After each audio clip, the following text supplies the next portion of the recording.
watu wote waliokuwa pale walipokea tafsiri, wakaelewa Mungu ana makusudi gani. Wakasema sikiliza hawa watu. Wasioelewa wakasema wameelewa. Hii mchana saa 6 mpaka saa hii watu gani wanalewa saa hizi? Wengine waliposikiliza kwa makini, kwa sababu kila mmoja alikuwa anapokea ule ujumbe kwa lugha yake anayoielewa, wakasema hawa watu hawajalewa. Hawa watu sikiliza wanachokizungumza. Wanaongea matendo makuu ya Mungu. Haleluya. Wakasifiwe. Ile lugha na ule ujumbe uliokuwa unatoka kwa Bwana, Roho Mtakatifu wameshuka ndani ya wale watu 120 wakinena kwa lugha za wanadamu wote waliokuwepo pale. Kama kuna wengine walikuwa wanaongea lugha za mbinguni, hayo ni ya Mungu, lakini tunazungumzia wote waliokuwepo mahala pale wanasikiliza.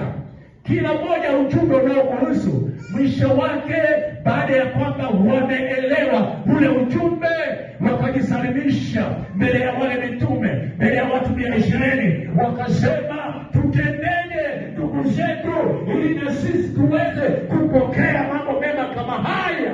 Maana wasomo waliopewa na Roho Mtakatifu katika tafsiri ile ya lugha Roho alichokifanya, walielewa ujumbe.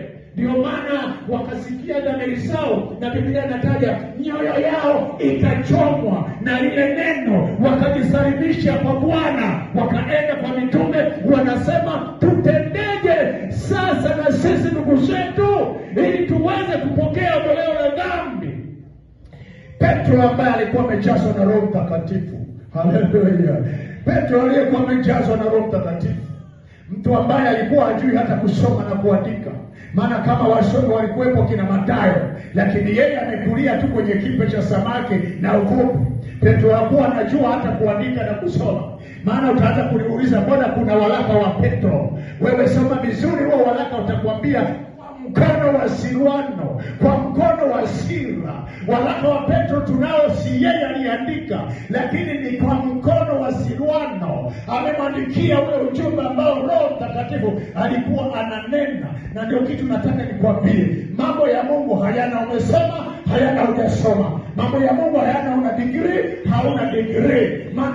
Mungu yanauelewa katika lugha ya Mungu anayoileta ndani ya mioyo ya wanadamu, ili wamuelewe Mungu yupo kwa namna gani. Sasa Petro yule ambaye alikuwa hajui kusoma wala kuandika, Roho ya Bwana ndani yake akaanza kuwaeleza kwa mtiririko vitabu. Anawaambia maneno haya yameandikwa katika kitabu cha nabii Yoeli. Sema amen.